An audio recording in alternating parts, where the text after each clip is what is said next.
for itself. That's why the fund, the beach fund, was created. And as we all know, unlike the federal government, we don't have the luxury of printing money, nor do we have the luxury of having an unbalanced budget. So each one of these funds, the electric utility, the golf course, the beach, the general fund, all of our funds have to be balanced. Okay? Now, to the extent that how much we're losing up there is unknown, and I hope the staff can tell us that. Because we apparently have cut staff. We don't have enough coverage for lifeguards. Okay? We've deferred maintenance. That's horrible. We're not keeping up with our capital plan up there. We're cutting corners to balance the budget for the beach fund. So we are potentially creating an unsafe situation. And we all know what happens when you have deferred maintenance. That's how we got in that situation up there in the first place with that casino building. Because it was never taken care of. So here we are. And I want to hear from the city manager and I want to hear from staff. Just exactly how much would we, under ideal circumstances, would it take for us to break even up there?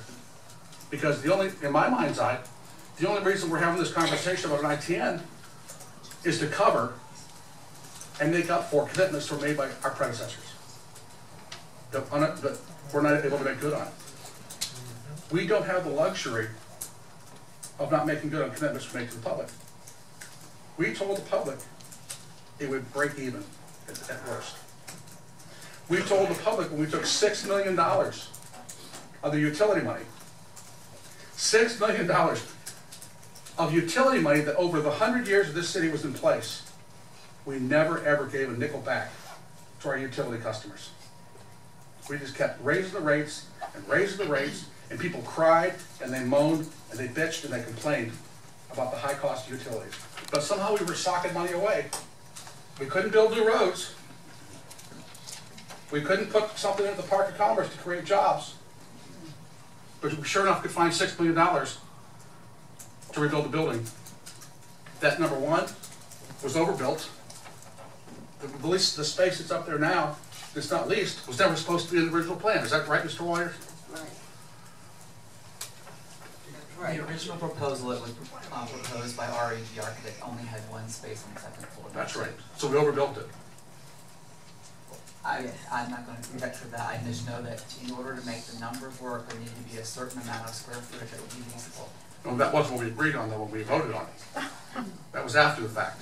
So after we did the deed, and said it's only going to be $6 million, which, by the way, ladies and gentlemen, I looked Morganti in the face.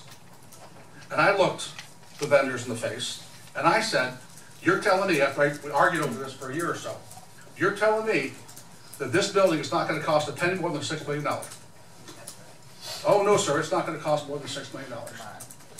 I saw, in the spirit of coming together and doing a good project for the community, I'll make the motion that we move forward. Of course, I knew in my heart that it wasn't going to happen that way. So we had to put the extra space on the top floor, and then we had to start working it back and value engineering the building. We took out the things that the community wanted. We didn't get those things. In fact, the building's not even a green building, which I understand by state law, after a certain point, municipal buildings have to be green. The building doesn't even have a CO. The building doesn't even have a CO because it wasn't done right. Because there was not enough money to do it right. And the story goes on and on and on. So the big question is, and this is why, are you okay, city manager? You look like you're about ready to die. You're all right? That was a couple of years ago. Okay.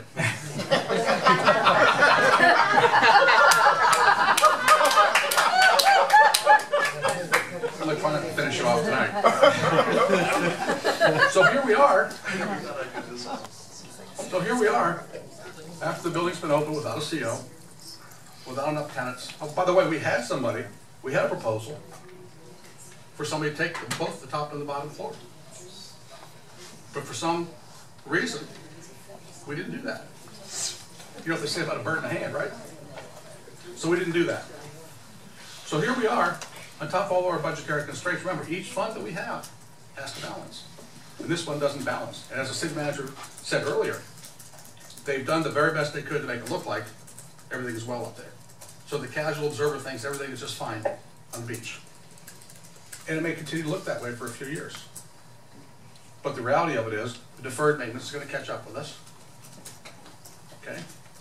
The reality is, we may have a problem as far as safety up there is concerned because of staffing. Those are things, liabilities, potential liabilities, we have to consider.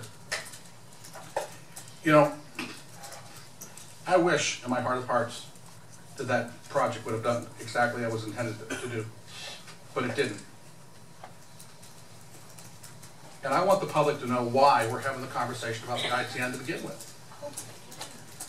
Because at its core, if that project had gone off without a hitch the way it was laid out for everybody and sold to everybody, we're not having this conversation tonight.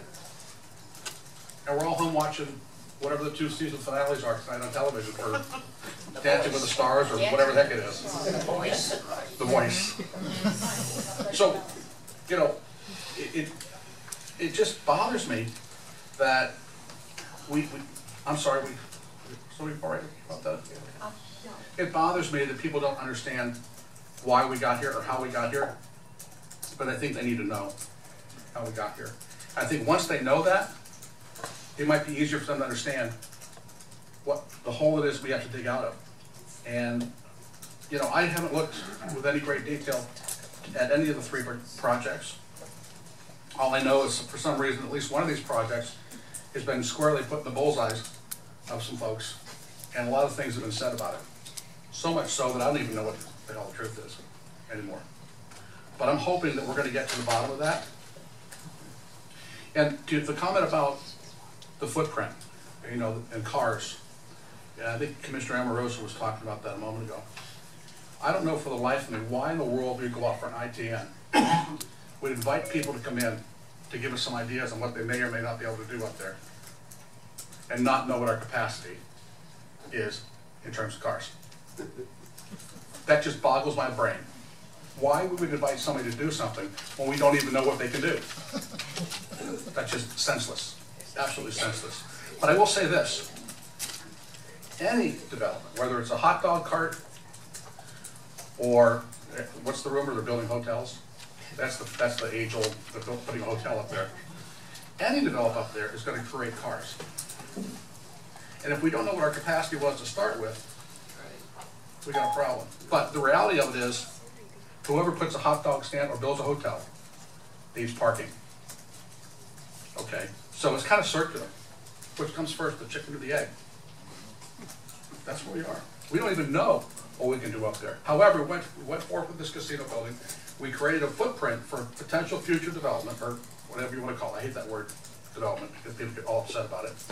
Expansion, if you will. But I will tell you this, whether it is a hot dog stand, or what, a wave pool, or whatever the heck it is, one thing I do know for sure is that if this commission moves forward and does something up there, you can rest assured that the city will not be liable financially, because it's other people's money is being put in play, not ours.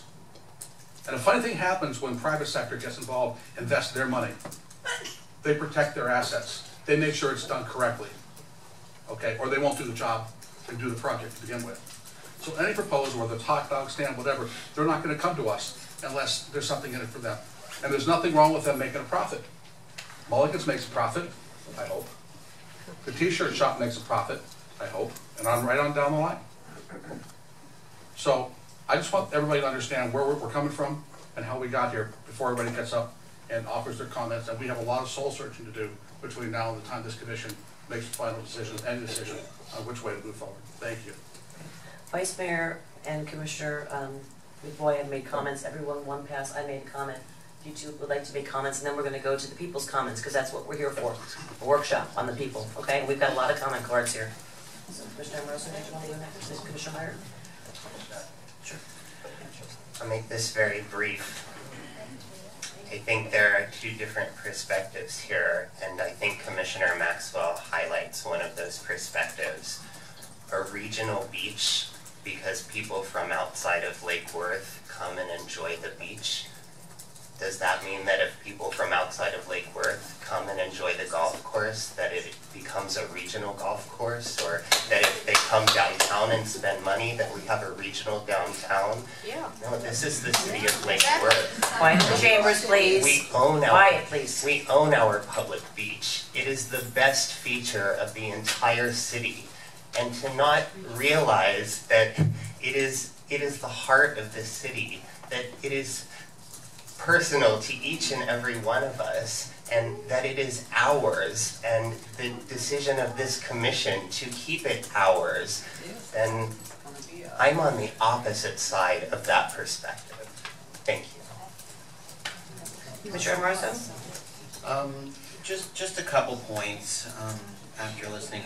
You know, at the end of the day, we can't live in the past. We need to move forward. We talked about, you know, keeping it local, and there were memories made there. There's quite a few people I see in the audience. I see a wedding couple that have made new memories at our new beach and our new location. So I think we need to start moving forward. I want to remind people that I'm the native. I was born and raised here. Since all this process has come up, I've been called a lot of things. And I'm good with that, but at the end of the day, I'm a native. I was born and raised here. I have 3 small businesses in town, and the last thing I want to do is overdevelop anything. So you can listen to whatever you want to listen to, but coming directly from me, the last thing I want to overdevelop is the beach. However, it's bleeding. We need to fix the problem. It has nothing to do with the beach itself. I've had people come and say, you know, they're going to cut off our access to the beach. That is not true. Again, the mayor made it very clear. It has nothing to do with the beach. It's the pre-existing beach complex. When I first got elected, we were doing a groundbreaking on a new, beautiful beach, and we can all admit that it's beautiful. We have a beautiful beach complex, but it doesn't pay for itself. And when I was first elected, we were doing a groundbreaking, and the pool wasn't included. And I said, how could you not have the pool included? I was telling staff we have to at least put a coat of paint and some landscape in front of it to make it match. When they took the sidewalk out in front of the pool, the face of the building fell off. That's the only thing that was holding the face of the building up, was the sidewalk, and it was not included in the original plan. We had to pay a $1.6 million lawsuit because someone didn't cross their T's and dot their I's. We are back here trying to fix some problems because somebody didn't cross their T's and dot their I's. The last thing I want to do, and I think this board wants to do, is move forward with anything too fast and not cross our T's and dot our I's. If we're going to do it one more time, we need to make sure that we do it to the best of our ability. We've got great staff. William Waters is great. You know, he knows the ins and outs. So we're coming back and looking at it for the 3rd time, 4th time. And we just need to make sure that we take all considerations in. I truly believe that a portion of it is a park. But when you put a structure on the park, it needs to pay for itself. End of story. You have rents that are not up to par. You have camps that are not up to par. And as you move forward with the business plan, you need to make sure it pays for itself. No one else would buy a house and not be able to pay for it. So you know we've got to look at the structure of the business plan and make sure that we move forward and we can continue to pay our overhead. Thank you. Thank you. Time for your comments. Maggie Fisher, followed by Aretha Lowe.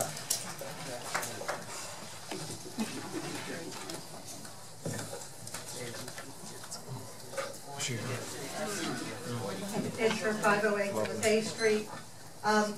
I agree with Commissioner Amoroso that when you put a building on a beach and you lease out space, that it has to cover the cost. Those leases have to cover the cost of maintaining that building for the people that are in there trying to make a profit. I have no problem subsidizing the park aspect of the beach, but I do have a problem subsidizing a business that's on that beach with taxpayer dollars. One of the problems I see is this committee, not this commission, but a previous commission, decided to accept $5 million from Palm Beach County for that beach. With that came some stipulations. We gave away a lot of control when we took that money from the county. They dictated how many parking spaces had to be open to residents of Palm Beach County. Therefore, the regional concept, because Palm Beach County was saying, you're a regional beach. And only so many resident parking spaces were allotted, taking away a lot of them. And I've heard a lot of complaining about how many resident parking spaces we don't have. I've heard complaints from one of our most frequent complainers about the access, the driving through the parking lot and how people back out and the dangers of it, and it hasn't been addressed. And I sat right here and listened to Anderson Carr, the previous leaser, tell this commission and the previous commission that the cams and rents being proposed and negotiated by them were sufficient to break even. And now we're talking about negotiating again with Anderson Carr. I don't have a problem with keeping the beach apart just as long as the commercial aspects of it are not being paid for out of my pocket, because I don't own that business. I'm not profiting from that business. If I go in and frequent that business, my tax dollars and what I purchase support that business. But my tax dollars that I give to the city of Lake Worth for the city should not be supporting that business. Green Below, followed by Dean Sherwin.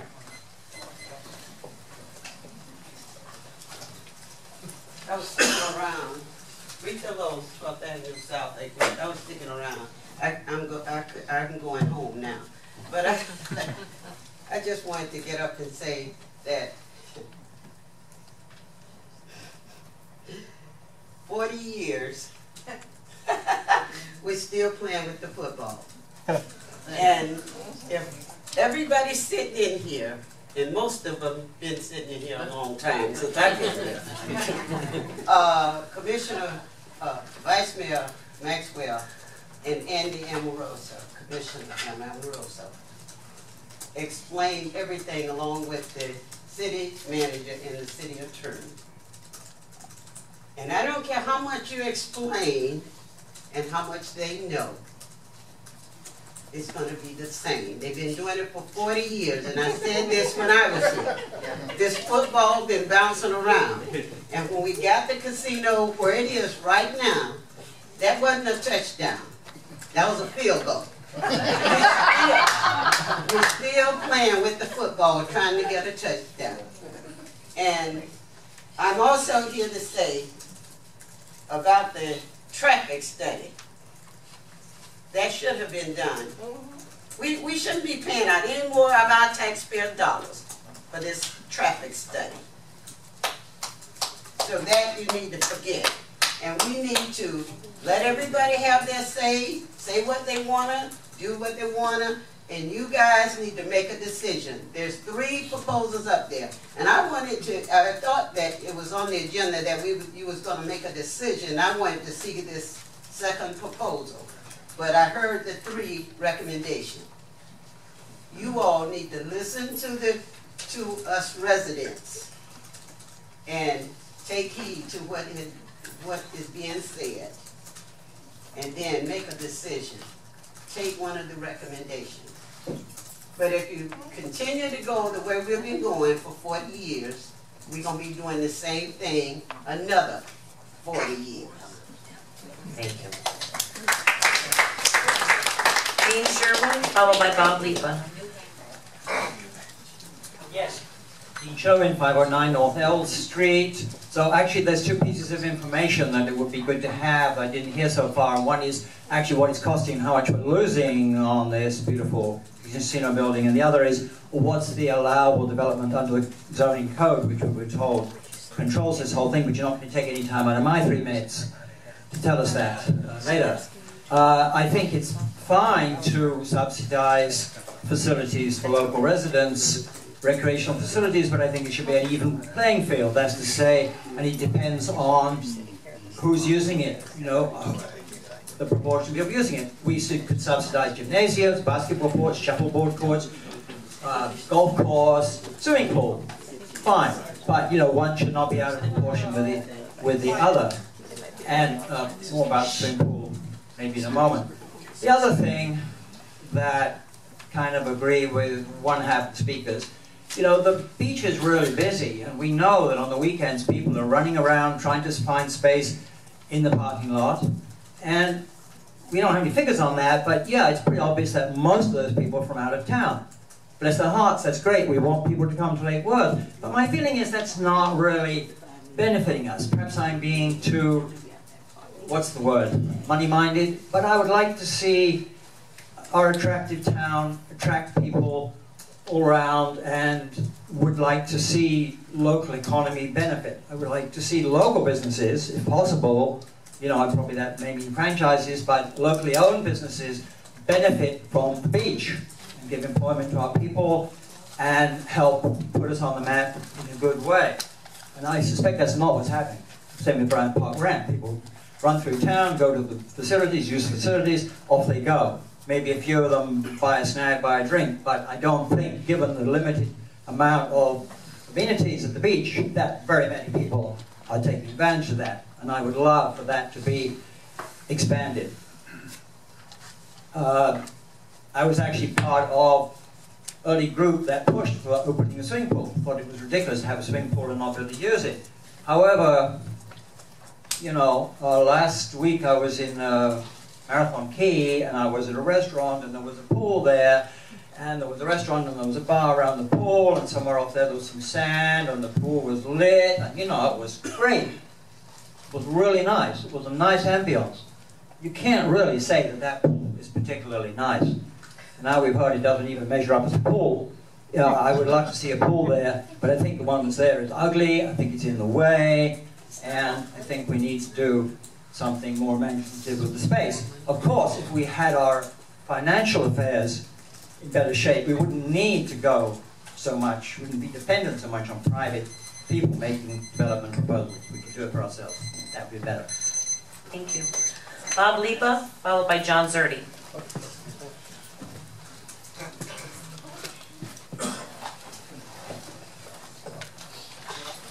How you doing? Bob Lipa, 728 North Lakeside Drive. If you read my card, Hudson Holdings and Anderson Car, really wish we heard their presentation before you all get to listen to us.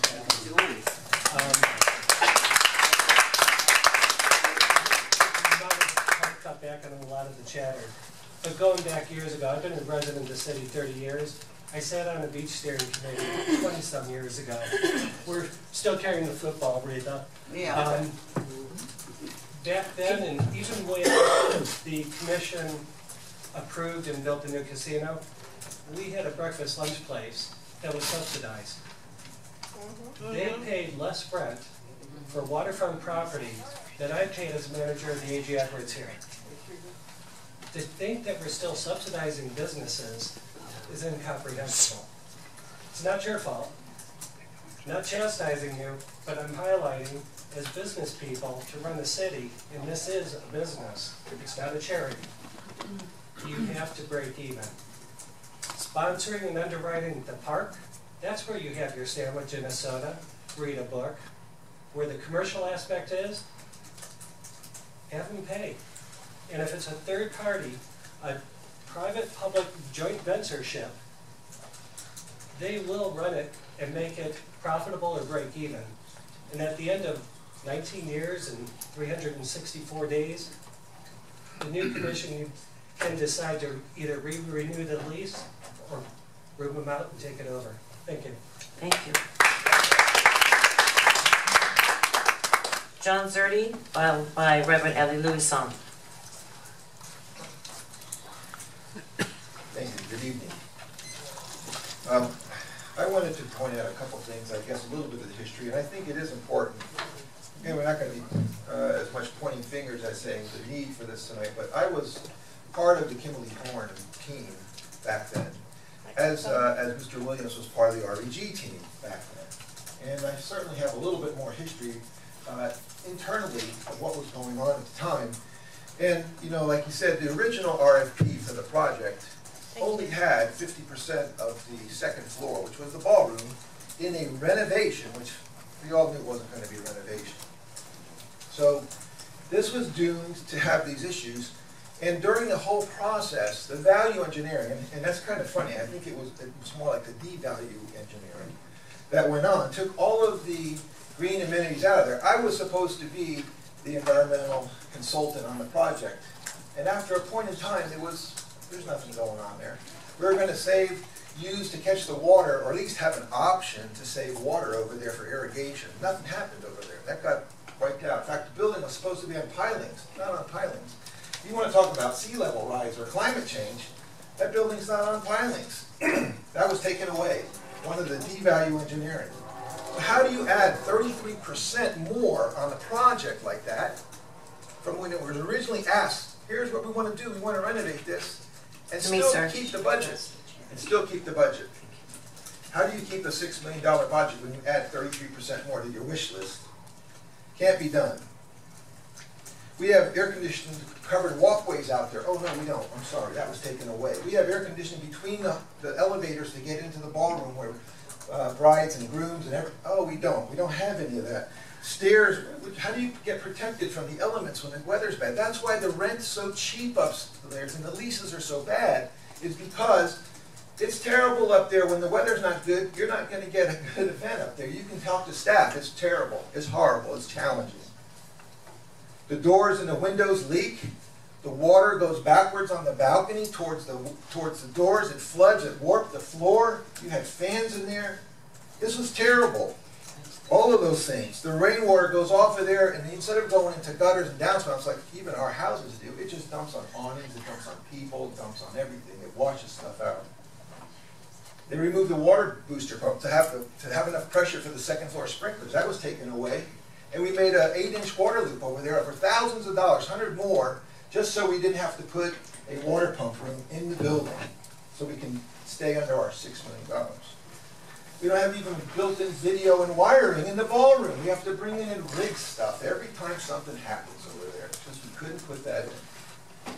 There's no bank to take the loan back because you can't pay $6 million. All right, we are the bank, and that's what this ITN should be about. Let's make some business here work, because we are taxpayers and we shouldn't have to pay for this. Thank you. I think that's what the ITN should do. Show us all the proposals. Thank you. Reverend Elie Louison, followed by Peter Tim.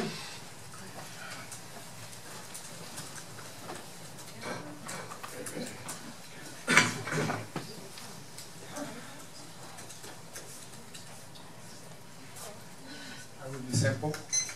We want to see the proposal.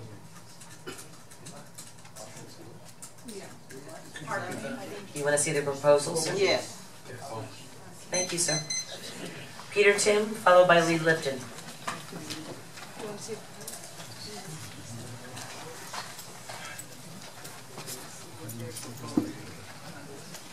Peter Tim, still living on North Oak Street and still fed up with what is going on here in Lakewood. We have heard so much tonight that the mayor did a wonderful job of selling how bad we are in, what shape we are in. It's terrible. Oh, this is wrong, that's wrong, the other thing is wrong. We just heard somebody get up there, this is wrong, that's wrong, everything is wrong. These things shouldn't have been wrong in the first place.